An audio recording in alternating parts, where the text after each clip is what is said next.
नमस्कार, आप देख रहे हैं जनता टीवी। मैं हूं आपके साथ अमन त्रिपाठी। बुलेटिन की शुरुआत करेंगे एक बड़ी खबर के साथ। हिमाचल विधानसभा के बजट सत्र को लेकर यह बड़ी खबर सामने। हिमाचल विधानसभा में बजट सत्र का ये चौथा दिन है। सीएम सुखविंदर सिंह सुक्खू बजट पेश करते नजर आएंगे। सुबह 11 बजे सदन की कार्यवाही शुरू होगी। वहीं 58 से 60 हजार करोड़ का ये बजट पेश हो सकता है। सुक्खू सरकार दूसरी बार बजट पेश कर रही है। वहीं 53,413 करोड़ का पहला बजट पेश किया गया था। वहीं पहले बजट में सरकार ने अधिक रुपए खर्च किए थे, 10,307 करोड़ रुपए अधिक खर्च किए। वहीं आज के बजट में आमजन को सीएम से बड़ी उम्मीदें हैं। ये बड़ी खबर, बड़ी जानकारी आपको बता दें। सीएम सुखविंदर सिंह सुक्खू बजट पेश करते नजर आएंगे। सुबह 11 बजे सदन की कार्यवाही शुरू होगी। वहीं 58 से 60 हजार करोड़ का बजट इस दौरान पेश हो सकता है। सुक्खू सरकार दूसरी बार बजट पेश करती नजर आ रही है।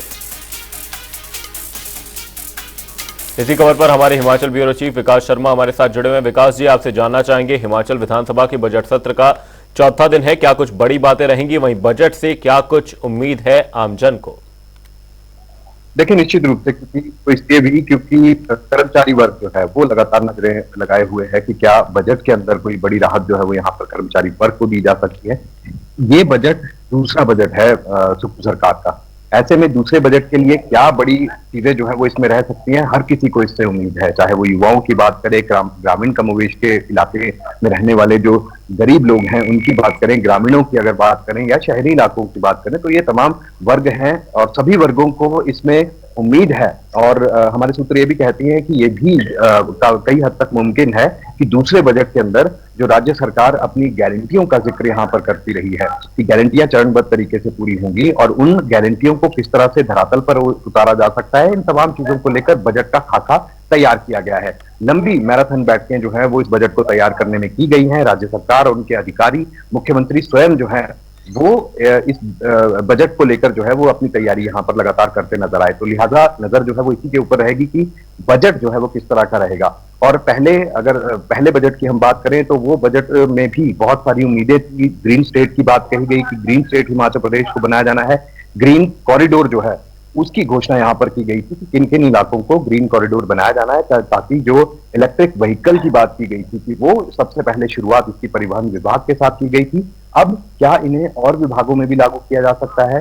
स्क्रैप पॉलिसी जो है वो लाई जा सकती थी, उसको लेकर लगातार उम्मीदें यहाँ पर बनी हुई थी। कर्मचारी वर्ग इसलिए भी महत्वपूर्ण है क्योंकि डीए की किस्त पेंडिंग है। ऐसे में डीए की किस्त जो है वो जारी की जा सकती है या उसके लिए कोई बड़ा ऐलान किया जा सकता है। इस बजट के अंदर बहुत सी चीजें नई हो सकती हैं, इस तरह की उम्मीद लगातार जगी हुई है। और तस्वीरें जो है वो भी आपको साथ साथ दिखाते रहे। मैं विधानसभा परिसर के इस समय ठीक बाहर मेरी मौजूदगी है और यहाँ पर देखिए, पिछली बार हमने देखा जो रोबोटिक सर्जरी को लेकर जो है वो यहाँ पर वायदा किया गया था कि वो जो है 5G सुविधा के साथ जो है ये किया जाएगा। इसके अलावा शिक्षा में भी, शिक्षा क्षेत्र में भी बड़े ऐलान यहाँ पर पिछले बजट में किए गए थे। Rajiv Gandhi model day boarding school जो है वो खोले जाने की बात यहाँ पर की गई थी। धरातल पर बहुत सी चीजें जो है वो चल रही हैं। जमीनी स्तर पर अगर हम करें तो बात करें तो जो बोर्डिंग स्कूल है उनको लेकर कई ऐसे इलाके हैं जहां पर जमीनों पर चयन किया जा चुका है, लेकिन अभी इसके ऊपर काम जो है वो चल रहा है। ऐसे में जो चुनाव है, देखिए चुनावी वर्ष है और अगले 2 से 3 महीने के अंदर जो है वो चुनाव होने हैं। अगले 2 से 3 महीने में अगर चुनाव होते हैं तो लोक लुभावन वायदे जो हैं वो जरूर इस बजट के दौरान किए जा सकते हैं। और इसके अलावा और भी बहुत सी महत्वपूर्ण चीजें हैं। देखिए, पिछले बजट में हमने देखा कि 53,413 करोड़ रुपए का जो पहला बजट यहाँ पर लाया गया था सुक्खू सरकार की तरफ से, उसमें बहुत सी ऐसी घोषणाएं थी, बहुत सी ऐसी योजनाएं थी। इसके अलावा ये भी माना जा रहा है कि 60,000 करोड़ के आसपास जो है ये बजट रहने की उम्मीद है। लिहाजा कई ऐसे वर्ग होंगे जिनको इसके दायरे में लाया जा सकता है। कई ऐसी नई गारंटियां, जो कि 10 गारंटियों की बात करके कांग्रेस जो है वो सरकार सत्ता में यानी यहाँ पर आई थी, तो ऐसे में उम्मीद यही जगाई जा रही है कि अब आगे की जो घोषणाएं हैं, आगे की जो गारंटीज हैं, क्या उसके ऊपर बजट के अंदर कोई प्रावधान किया जाएगा? क्योंकि पिछले बजट को जो अगर हम विपक्ष की भूमिका को देखें तो उसने पूरी तरह से नकार दिया था। कहा था कि ये जो गारंटियां है इसको पूरा किया जाना था और ऐसे में चुनावों से पहले ये वायदे किए गए थे कि पहली ही कैबिनेट के अंदर ऐसे बहुत से वायदे जो है वो पूरे किए जा सकते हैं। ओपीएस को लेकर लगातार बात की गई और ये भी कहा गया कि बेरोजगारी खत्म करने के लिए लगातार प्रयास जो है वो राज्य सरकार कर रही है। लेकिन क्या 1 लाख युवाओं को रोजगार जो है वो यहाँ पर दिए गए? क्योंकि हर साल 1 लाख युवाओं को रोजगार देने का वायदा जो है वो यहाँ पर किया गया था। लिहाजा इसके ऊपर नजर रहेगी। युवाओं के लिए कोई नए स्वरोजगार के जो साधन है वो इसमें जुटाए जाने की उम्मीद यहाँ पर की जा रही है। और इसके साथ ही बहुत सी ऐसी चीजें हैं जो युवाओं के लिए, जैसे स्टार्टअप 680 करोड़ रुपए का वायदा यहाँ पर किया गया था कि युवाओं को 680 करोड़ रुपए का स्टार्टअप योजना जो है वो यहाँ पर दी जाएगी। ई टैक्सी के लिए जरूर सरकार ने प्रयास किए हैं और हर कोई इसकी सराहना कर रहा है। 1200 से ज्यादा ऐसे आवेदन हैं जो ई टैक्सी के लिए अभी तक जो है वो राज्य सरकार के पास पहुंच चुके हैं, अलग अलग जिलों की अगर हम बात करें तो। ऐसे ही कोई नई स्टार्टअप योजना जो है वो यहाँ पर शुरू की जाए, क्योंकि आर्थिक रूप से हिमाचल प्रदेश को यह कहा गया कि बेहद तंगी का माहौल था और राज्य सरकार शुरुआत से ही ये बात कहती रही है कि पूर्व की सरकारों का जो कर्ज का बोझ था अब वो उठाया जा रहा है। तो ऐसे में अगर वो कर्ज को खत्म करना है तो जो आर्थिक संसाधन है उन्हें मजबूत करने की आवश्यकता है। तो क्या आर्थिक संसाधन के ऊपर राज्य सरकार बात कर रही है, क्योंकि टूरिज्म को कैपिटल जो है, टूरिज्म कैपिटल के लिए कांगड़ा का चयन किया गया था। तो क्या लोग ये भी देख रहे हैं कि क्या जो टूरिज्म कैपिटल की बात यहाँ पर राज्य सरकार कह रही थी, क्या वो धरातल पर उतरी है? क्या टूरिज्म यहाँ पर बढ़ा है, या फिर जो उम्मीद की जा रही थी टूरिज्म के बढ़ावे के लिए, क्या वो यहाँ पर हुई है? इसके साथ ही इंडस्ट्रीज की बात करें तो लगातार ये कहा जा रहा था कि इंडस्ट्रीज को मजबूत करना होगा ताकि जो औद्योगिक जो घराने हैं उनको यहाँ पर आकर्षित किया जाए, उनको नई नई योजनाएं या उनको छूट जो है वो यहाँ पर दी जाए। तो ये तमाम चीजें जो है आज इस बजट के अंदर देखने के लिए मिल सकती हैं। फोकस जो है वो किस चीज पर रहेगा, क्योंकि कर्मचारी वर्ग जो है उम्मीद लगाए बैठे हैं, युवाओं के लिए उम्मीद जो है वो जगी हुई है। इसके साथ ही महिलाओं को जो 1500 रुपए यहाँ पर दिए जाने थे उसके लिए भी कोई अभी तक वो पुख्ता इंतजाम जो है वो धरातल पर नहीं दिखते। हालांकि राज्य सरकार ये कह चुकी है कि जनजातीय जिलों से जरूर इसकी शुरुआत की गई है और वहां पर लोगों को ये 1500 रुपए, यानी महिलाओं को जो 1500 रुपए देने का वायदा था वो पहले चरण का यहाँ पर पूरा किया जा रहा है। लेकिन अभी तक भी बहुत सी ऐसी महिलाएं हैं जो जिक्र जरूरी है, घर घर में ये बात होती है कि 1500 रुपए जो है वो अभी तक यहाँ पर नहीं मिले हैं। तो ऐसे में इसका जरूर खाका जो है वो यहाँ पर लाया जा सकता है। बजट के अंदर जो है बहुत सी ऐसी नई घोषणाएं वो जरूर सुखू सरकार यहां पर कर सकती है। साथ ही विकास जी, यहां पर एक जो सबसे बड़ी दिक्कत आ रही है वो 42% जो बजट है वर्तमान वित्त वर्ष का, वो सिर्फ सैलरी और पेंशन पर जा रहा है। 30% जो बजट है वो लोन चुकाने में जा रहा है और जो रह गया 28% वो सिर्फ विकास कार्यों के लिए लग रहा है। तो ऐसे में एलोकेशन में किस तरीके से बदलाव करना एक बहुत बड़ी चुनौती होगी सुखू सरकार के लिए इस बजट में।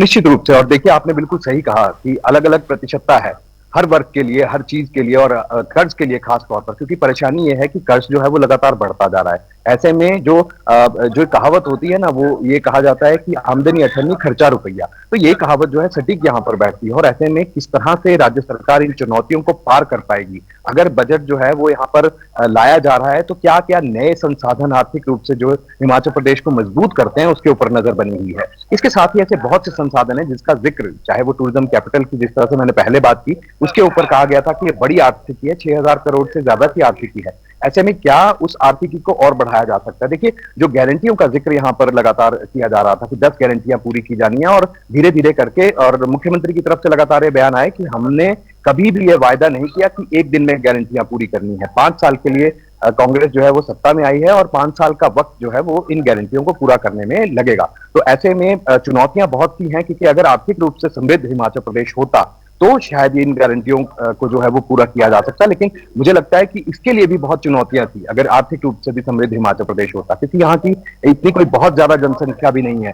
80 लाख के आसपास जो है हिमाचल प्रदेश की जनसंख्या है। ऐसे में उम्मीद लोगों को बहुत रहती है जब भी कोई नया बजट जो है वो यहाँ पर हर साल आता है, तो क्या क्या वर्ग उसके अंदर पूरे किए जाते हैं, किन किन वर्गों को जो है उसके अंदर समेटा जाता है, उसके अंदर कवर किया जाता है, इसके ऊपर नजर जरूर रहेगी। लेकिन आर्थिक रूप से हिमाचल प्रदेश के ऊपर जो कर्ज है वो 90,000 करोड़ से ज्यादा का कर्ज जो है उसका जिक्र यहाँ पर किया गया है। और ऐसे में लगातार जो विपक्ष है ये बात कह रहा है कि राज्य सरकार जो है अब तक के 14 महीने के अपने कार्यकाल में 1400 करोड़ से ज्यादा का जो कर्ज है वो यहाँ पर लिया जा चुका है। ऐसे में क्या आने वाले दिनों में और ये रेशो जो है वो बढ़ सकती है? क्या ये कर्ज जो है वो एकमात्र जो अगर जरिया है हिमाचल प्रदेश की जनता के लिए, इसके ऊपर भी नजर जो है वो यहाँ पर रहेगी। लेकिन कई नई घोषणाओं का जिक्र लगातार मुख्यमंत्री जो है वो संकेत यहाँ पर देते रहे कि अगले बजट में आप देखिए हम और नई चीजें क्या यहाँ पर करने वाले हैं। तो आज इसी के ऊपर नजर जो है वो रहेगी, लेकिन सबसे जरूरी बात यही है कि हिमाचल प्रदेश को आर्थिक रूप से कैसे मजबूत किया जा सके, क्या वो नौबत आए जिससे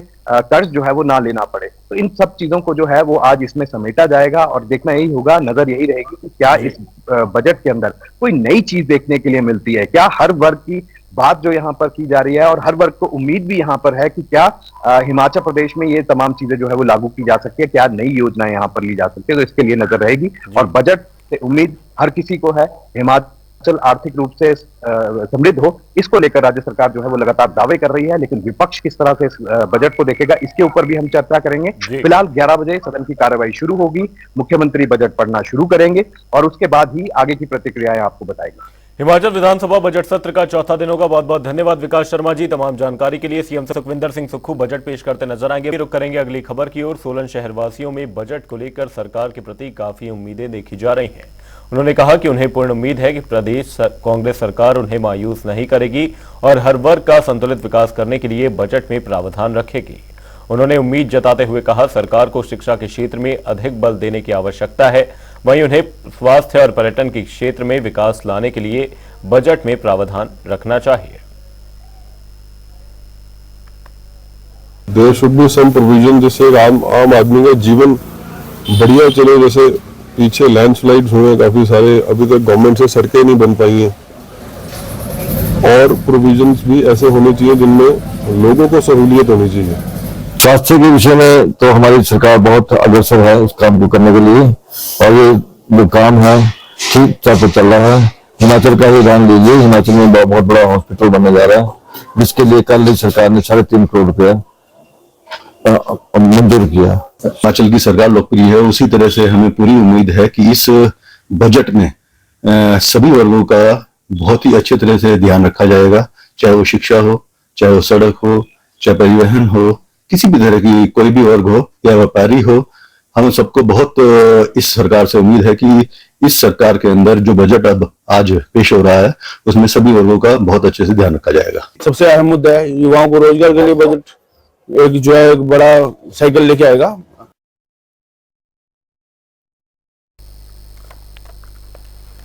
विधानसभा में मुख्यमंत्री सुखविंदर सिंह सुक्खू ने आर्थिक सर्वेक्षण पेश किया, जिसके तहत राज्य की विकास दर में उछाल आया है। राज्य में प्रति व्यक्ति आय में भी साल 7.1% की बढ़ोतरी हुई है। इसी को लेकर हमारे ब्यूरो चीफ विकास शर्मा ने कांग्रेस विधायक भवानी सिंह पठानिया से खास बातचीत की। क्या कुछ रहा इस बातचीत में, वो सुनिए। हिमाचल प्रदेश विधानसभा का बजट सत्र चल रहा है, तीसरा दिन आज है और आर्थिक सर्वेक्षण जो है वो रखा गया है। किस तरह से जो सरकार है ये बता रही है कि आने वाले समय में किस तरह से वृद्धि जो है वो इसमें दर्ज की जाएगी, और पहले के सालों में भी जो तुलना में अगर आज के हम बात करें तो हालात काफ़ी सुधरे हैं। क्या है इसकी बारीकियां थोड़ा समझने की कोशिश करेंगे। कांग्रेस के विधायक भवानी सिंह पठानिया हमारे साथ मौजूद हैं। भवानी जी, किस तरह से हम देख रहे हैं इस आर्थिक सर्वेक्षण को? क्या एक गरीबी स्तर का जिसकी बात की जा रही है, बहुत सी चीज़ें हैं, चाहे कृषि के क्षेत्र की अगर बात करें या फिर हिमाचल प्रदेश की जो जीडीपी है उसकी खास तौर पर बात करें, तो किस तरह का आप आर्थिक सर्वेक्षण को देख रहे हैं आज के दौर में? देखिए, ये इस बात से सभी वाकिफ़ हैं और हम सब ने मतलब इसको इस पूरे साल देखा है कि लगभग जून ऑनवर्ड्स जो एक प्राकृतिक आपदा का जो ब्रंट हिमाचल प्रदेश के ऊपर आया था, हम अभी तक उस अपने पैरों पे शायद खड़े नहीं हो पाए हैं। और इस प्राकृतिक आपदा की वजह से जो मेन इम्पैक्ट पड़ा वो पड़ा ट्रांसपोर्टेशन के ऊपर, ये इम्पैक्ट पड़ा हमारा हॉर्टिकल्चर के ऊपर, ये इम्पैक्ट हमारा पड़ा एग्रीकल्चर के ऊपर। इसके साथ साथ इसी का जो एक बहुत जो मेजर इम्पैक्ट था ये हमारे इरिगेशन के प्रोजेक्ट्स और इन सब के ऊपर पड़ा। लेकिन राहत की बात ये है कि इस प्राकृतिक आपदा के बावजूद भी अगर आप देखें तो आर्थिक सर्वेक्षण के जो आंकड़े हैं ये आंकड़े उतने भयावह या कोई डराने वाले नहीं हैं।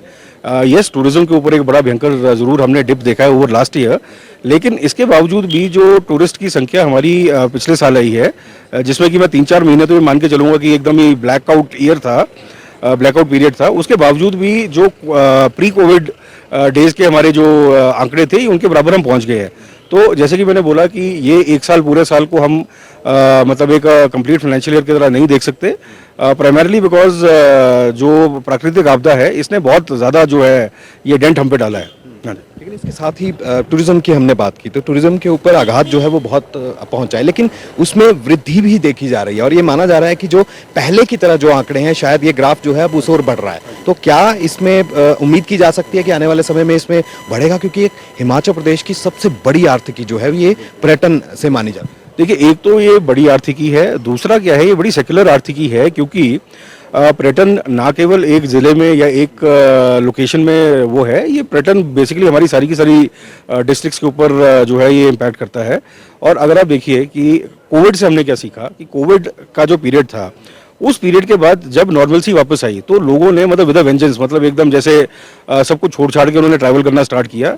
उसी टाइप का जो टूरिज्म है या उसी टाइप का जो एक अपस्विंग है वो हम हिमाचल में एंटिसिपेट कर रहे हैं। और ट्रस्ट में अगले साल के आंकड़े जो होंगे वो मतलब मेरे हिसाब से इस साल के आंकड़ों से डबल से ज़्यादा जो है वो टूरिस्ट का आंकड़ा हिमाचल प्रदेश के अंदर होना चाहिए। हिमाचल प्रदेश में ज़्यादातर इलाका जो है ग्रामीण कमोबेश का है, ऐसे में कृषि एक बहुत ही महत्वपूर्ण वो रहता है। इसमें वो भी कहा गया है कि कृषि में भी जो है वो उछाल आया है, इस क्षेत्र में भी जो है अब ग्रोथ के संसाधन जो है बढ़ाए जा रहे हैं, वो देखा जा रहा है। किस तरह से हम इसको देखें? देखिए, कृषि मैं हमेशा ये 3-4 चीज़ें मान के चलता हूँ। हमारे जो सबसे प्राइम सेक्टर्स हैं, जो most important sectors for us, power definitely, power के बाद फॉरेस्ट एक बहुत बड़ा सेगमेंट है हिमाचल के लिए, माइनिंग एंड इंडस्ट्री एक बहुत बड़ा सेगमेंट है, और इसके बाद अगर आप देखें तो आपका जो एग्रीकल्चर और हॉर्टिकल्चर है, ये बेसिकली हमारा बैकबोन है। क्योंकि टेक्निकली हमारी जो पर कैपिटा इनकम है वो per capita income is one amongst the highest in the country, और इसके पीछे कारण एक बहुत बड़ा रहा है हमारे हॉर्टिकल्चर का। अब जो सेब की हमारी आर्थिकी है और जो बाकी फ्रूट्स की हमारी आर्थिकी है, उसकी वजह से एक बहुत ही बैकबोन हमारी स्ट्रांग है। तो एग्रीकल्चर में अगर आप देखिए, जो लोअर हिमाचल का हमारी जो बेल्ट है, इसके अंदर कांगड़ा आ गया, ऊना आ गया, हमीरपुर आ गया, even parts of Chamba etcetera, यहाँ पर हमारा जो ग्राउंड वाटर के ऊपर dependence it is very very high. और बेसिकली आप देखिए कि जितनी भी हमारी स्कीम्स हैं, चाहे फिनांसिंग स्कीम हो, शाह नहर की स्कीम हो, अभी जो सूखा आहार की स्कीम है, ये सारी की सारी स्कीम्स जो है बिल्कुल एक लोअर बेल्ट कॉन्सेंट्रेटेड स्कीम्स हैं। अब आप देखिए कि सरकार की तरफ से जो बाकी सारी फैसिलिटीज़ हैं, they are available. What is required at this point in time is कि जो हमारे एरियाज़ बच गए हैं जहाँ पे सिंचाई की व्यवस्था नहीं है, और जो हमारे मतलब जो बड़ी स्कीम्स जैसे फतेहपुर के अंदर ही हमारी lifting of water from the right bank of अपना जो शाह नहर कनाल है, वहाँ से उठा के हम एक लिफ्ट इरीगेशन स्कीम जो है 82 करोड़ की 2 DPRs जो वो केंद्र में पड़ी हुई हैं। तो मेरा बोलने का मतलब ये है कि the stage is set for high value agriculture in Himachal. मतलब हाई वैल्यू एग्रीकल्चर में इसलिए बोल रहा हूँ, क्रॉप डाइवर्सिफिकेशन आज की डेट में हो रही है। आप देखिए हल्दी और हल्दी के साथ साथ सफ़ेद मूसली और ये सब जो बाकी चीज़ें हैं, लोगों ने ये इनको भी उगाना स्टार्ट किया हुआ है, एलोवेरा इनको उगाना स्टार्ट किया हुआ है, इनकी मार्केट बन चुकी है, इनकी डिस्ट्रीब्यूशन जो है बन चुकी है। इरीगेशन की अप्रोप्रिएट फैसिलिटीज़ अगर हमारे पास हो जाती हैं तो हमारे जो युवा हैं इनको बेसिकली वो 8-9 हज़ार की नौकरी लेने के लिए बद्दी और ये बाकी बरोटी वाला इन सब जगहों में भटकना नहीं पड़ेगा। बहुत शुक्रिया हमसे बात करने के लिए। तो ये थे भवानी सिंह पठानिया, साफ तौर पर कह रहे हैं जो हिमाचल प्रदेश है उसका स्वास्थ्य में लगातार बढ़ोतरी देखी जा रही है। जीडीपी की अगर बात करें या अलग अलग क्षेत्रों में जो आज संसाधन बढ़ रहे हैं और जिस तरह से हिमाचल प्रदेश ग्रोथ कर रहा है, अपने आप में एक नई बात है। और भवानी सिंह पठानिया जो है इकोनॉमी को समझते हैं, आर्थिकी को समझते हैं, ऐसे में विशेष रूप से जनता टीवी से बात की है। कैमरा रोशन के साथ विकास शर्मा, जनता टीवी शिमला।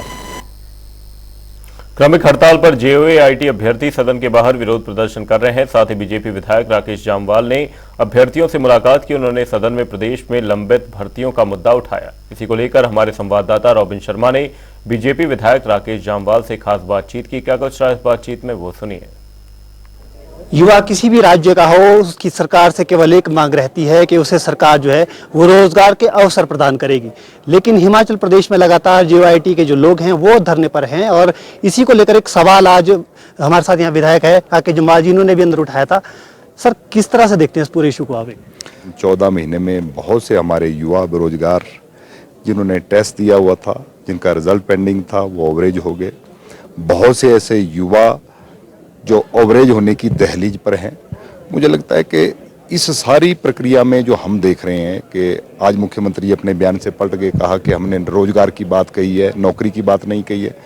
हमने कहा आप गवर्नमेंट सेक्टर में, प्राइवेट सेक्टर में भी 1 लाख युवाओं को नौकरी देंगे, उसको भी हम मानेंगे। आपने तो कहा कि हम सरकारी नौकरियां देंगे, लेकिन ये सरकार की डिलेइंग टैक्टिस है। सरकार सारी प्रक्रिया को डिले करना चाहती है क्योंकि इनके पास व्यवस्था नहीं है। कह रहे हैं कि हम कंप्यूटर बेस्ड टेस्ट कराएंगे। मैंने प्रश्न किया अंदर, 50,000 40,000 युवा अगर किसी पोस्ट के लिए अप्लाई करते हैं तो 50,000 युवाओं का एक समय में आप टेस्ट कैसे कंडक्ट करवा पाएंगे। तो कहा हम इंफ्रास्ट्रक्चर तैयार कर रहे हैं। कोई भी सरकार, मैं बार बार इस बात को कहता हूं कि 5 साल के लिए चुनी गई है, उसका 14 महीने का समय निकल गया, इसमें कुछ भी नहीं किया, मात्र पूर्व की भारतीय जनता पार्टी की जयराम जी की सरकार को कोसना, ये इस सरकार का मात्र ध्येय है। धन्यवाद। तो ये जमाल जी थे जिनको आपने सुना, जिनका साफ तौर पर कहना है कि सरकार की मंशा जो है वो कहीं ना कहीं इस पूरे मामले को साफ तौर पर नहीं नजर आ रही है कि वो जो अभ्यर्थी हैं उनको नौकरियां देना चाहते हैं, जबकि वायदा 1 लाख नौकरियों का था। कैमरामैन रोशन भारद्वाज के साथ रॉबिन शर्मा, जनता टीवी, शिमला। बुलेटिन में फिलहाल के लिए सिर्फ इतना, कहीं जाएगा नहीं। जनता टीवी पर खबरों का सिलसिला रहेगा जारी। तब तक के लिए नमस्कार।